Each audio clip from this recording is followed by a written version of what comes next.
अस्सलाम वालेकुम बच्चों। आज की कहानी का नाम है नाशुक्रा डब्बू। डब्बू एक खरगोश एक जंगल में रहता था। उसकी बहुत नाशुक्री की आदत थी। जंगल में रहता था तो उसे जंगल बुरा लगता था। फिर अल्लाह ताला ने उसको शहर में, एक बहुत खूबसूरत बड़े से शहर में लाकर बसा दिया।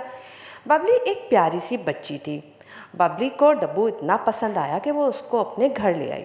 वो एक बहुत ज़बरदस्त बड़े से अपार्टमेंट में रहती थी। उसने डब्बू को एक प्यारा सा कमरा दे रखा था। डब्बू अपने घर में यानी कि अपने कमरे में आराम से रहता। नरम नरम सोफे पे बैठ के टीवी देखता रहता।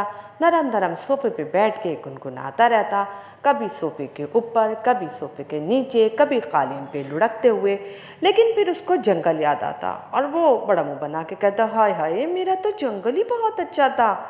लेकिन भाई, बबली तो सीधी सादी सी बच्ची थी। उसको तो डब्बू बहुत अच्छा लगता था।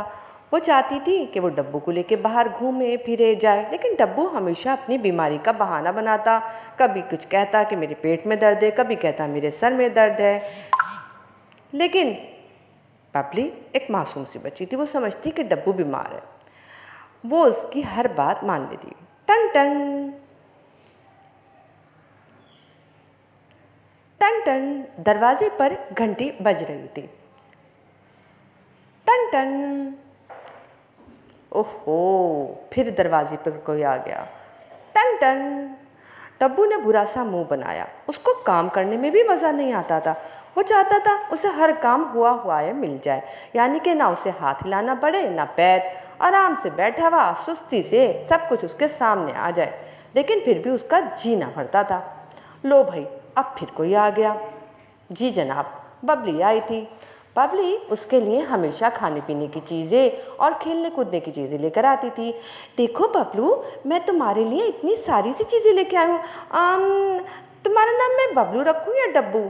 उसको अक्सर ये लगता कि डब्बू को अपना नाम पसंद नहीं आया, लेकिन उसे ये नहीं पता था कि मियाँ डब्बू को तो नाम तो क्या, काम भी पसंद नहीं है। बस उनका दिल तो चाहता कि कभी यहाँ तो कभी वहाँ, लेकिन हर जगह वो चिढ़ते ही रहते। हाँ, अब ये फिर मेरे लिए उठा के लेके आई बर्फ़ में लगी गाजरें। डब्बू, ये बहुत अच्छी सी गाजरें हैं, मीठी मीठी सी, मम्मा ने अभी तुम्हारे लिए निकाली हैं। ये तुम खा के फिर मेरे साथ बाहर खेलने आ जाना, ठीक है? देखो बबली, मैं ये गाजर तो खा लूँगा, लेकिन पता है मेरे पेट में दर्द है। और फिर जनाब, डब्बू मियाँ को तो अपने गांव की, अपने जंगल की अच्छी अच्छी सी मीठी मीठी सी गाजरें याद आ गई।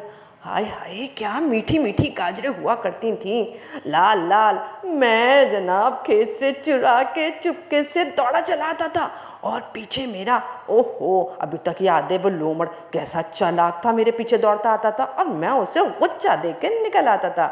आए हाय, क्या दिन थे वो भी। इस वक्त भी मियाँ डब्बू को अपनी जंगल की गाजरें याद आ रही थी जो वो चुरा के खाते थे। अब जबकि देखो, अच्छे अच्छे डब्बू, ये गाजर खाओगे तो फिर हम खेलने चलेंगे। बबली हमेशा उसे इतनी प्यारी प्यारी बातें सिखाती बताती, लेकिन भाई डब्बू को तो कुछ अच्छा ही नहीं लगता था। इसलिए उनको तो सुस्ती की आदत पड़ गई थी। और जब बच्चे सुस्ती होते हैं और खेलने कूदने से, पढ़ने लिखने से घबराते हैं, उनका दिल कोई काम करने को नहीं चाहता। इस वक्त भी बबलू अपने प्यारे से दोस्त नन्नू के साथ बाहर खेल रही थी। नन्नू एक बहुत प्यारा सा कुत्ता था जो बबली के साथ रहता, और बबली इस वक्त बारिश से लुत्फ अंदोज़ हो रही थी। हम खेलेंगे कूदेंगे नाचेंगे, हम बारिश में नहाएंगे मौज करेंगे। हम खेलेंगे कूदेंगे नाचेंगे, हम पानी उछालेंगे, हा हा हा, हम पानी उछालेंगे। ओहो, सुन रही हो ना तुम अच्छी सी तितली? मैं वहाँ पे बहुत खुश था। डब्बू वहाँ नाराज़ रहता था तो बबली साहिबा ने उसको दोबारा से जंगल में लाके छोड़ दिया। इस वक्त भी वो अपनी दुख भरी दास्तान तितली को सुना रहा था, जो सुनते सुनते बोर हो गई थी। मैं वहाँ बहुत मज़े में था, वहाँ मुझे मज़े मज़े की चीज़ें मिलती थी। सुन रही हो ना तितली, सुन रही हो ना तुम? यहाँ तो जंगल में मुझे कुछ खाने को भी नहीं मिलता, सूखी सूखी घास। अब भला मैं घास से क्या पेट भरूँगा? बच्चों, डब्बू की इस नाशुक्रपने ने उसको दोबारा से जंगल में लाके फेंक दिया था। तो लिहाजा हमको हर हाल में अल्लाह ताला का शुक्र अदा करना चाहिए कि इसी में इंसान की और हम सब की भलाई है। तो बच्चों आज की कहानी आपको कैसी लगी बताइएगा ज़रूर। अल्लाह हाफिज़।